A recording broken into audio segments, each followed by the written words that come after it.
अस्सलामु अलैकुम वरहमतुल्लाहि वबरकातुहू। खुश आमदीद एक बार फिर से आपका मेरे चैनल द रियल एंड में। क्लाउड बर्स्ट वो खौफनाक लम्हा है जब आसमान फटता है।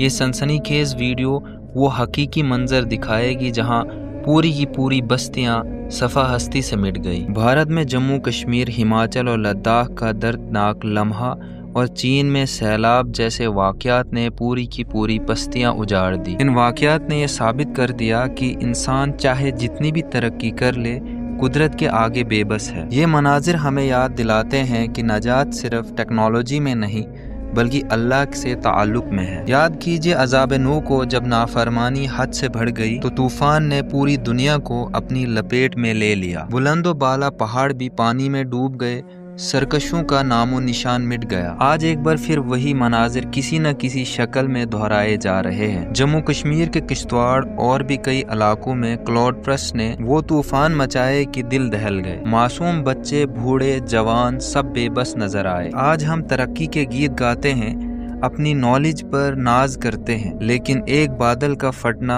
हमारी अकड़ को मिट्टी में मिला देता है। हमें ये समझना होगा कि असल ताकत टेक्नोलॉजी में नहीं बल्कि अल्लाह ताला की ज़ात में है। निजात सिर्फ अपने आमाल को दुरुस्त करने में है। आइए इन हौलनाक मनाजिर के बारे में तफसील से जानते हैं। क्लाउड बर्स्ट एक ऐसा मंजर है इंसान को लम्हों में उसकी हकीकत याद दिलाता है। आसान लफ्जों में ये वो लम्हा है जब बादल आसमान में तमाम अपनी नमी को मौजूद एक ही बार में ज़मीन पर गिरा देता है। साइंटिस्ट के मुताबिक जब फिज़ा में मौजूद ठंडी और गर्म हवा आपस में टकराती है तो फिज़ा में मौजूद नमी गैर मामूल दबाव के तहत ज़मीन पर गिर जाती है। चंद मिनटों में बरसों की बारिश ज़मीन पर उतर जाती है। ये बारिश इतनी शदीद होती है कि आम ढांचे और मजबूत तरीन इमारतें इसके सामने रेजा रेजा हो जाती हैं। लेकिन कुरान हमें ये सिखाता है कि फितरत का हर मजहर सिर्फ साइंस वाक़या नहीं बल्कि अल्लाह ताला की कुदरत की निशानी है। ये तारीख हमें हज़रत नूह अलैहिस्सलाम की याद दिलाती है, जब ज़मीन और आसमान दोनों ने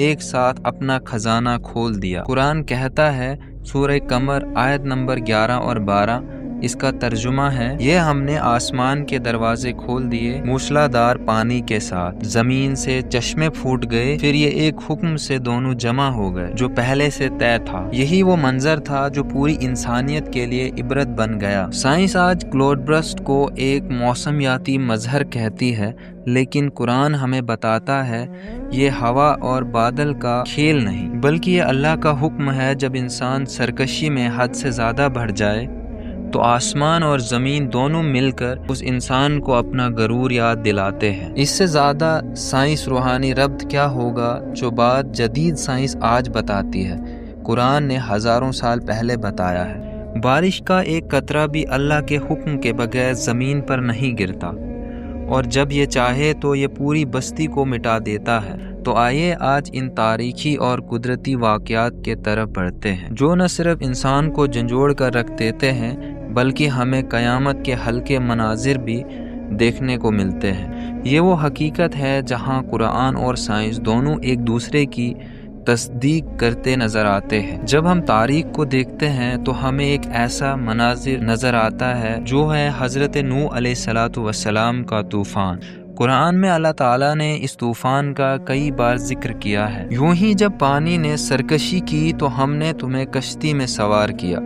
ये कोई आम बारिश नहीं थी, आसमान से पानी बरस रहा था और ज़मीन से चश्मे फट रहे थे। साइंस हमें आज बताती है कि ज़मीन के अंदर प्लेट्स जब टकराती हैं तो ज़लज़ले आते हैं, जब मौसमी निज़ाम बिगड़ता है तो तूफ़ान आते हैं। लेकिन हज़रत नूह अलैहिस्सलाम का तूफ़ान कोई आम फितरी आफत नहीं थी बल्कि अल्लाह का अजाब था, एक ऐसा अजाब जिसने पूरी कौम का सफाया कर दिया था। आज साइंस भी हैरान है, हजारों साल पहले आया तूफान के निशानात दुनिया के मुख्तलिफ हिस्सों में मिलते हैं। सोचने की बात यह है कि अल्लाह ताला ने कौम नूह को 50 साल तक वार्निंग दी पर वो पीछे नहीं हटे। उसका नतीजा था कि अल्लाह ताला ने उन पर वो अजाब भेजा। आज कुछ हमारा हाल भी वैसा ही है। अल्लाह हमें बार बार मौका दे रहा है कि पीछे हट जाओ, पर हम उस बात से अनजान बन रहे हैं। हमें अपनी सोच को बदलना होगा اور اللہ تعالیٰ سے معافی طلب کرنی ہوگی، ورنہ ہمارا حال بھی قوم نوح جیسا ہی ہوگا۔ اس واقعے کا پہلا حصہ یہیں ختم کرتے ہیں۔ اللہ سے دعا کریں وہ ہمارے گناہوں کو بخش دے، اور نیکسٹ پارٹ کے لیے کمنٹ کریں۔ ملتے ہیں کسی دوسری ویڈیو میں، تب تک کے لیے اللہ حافظ۔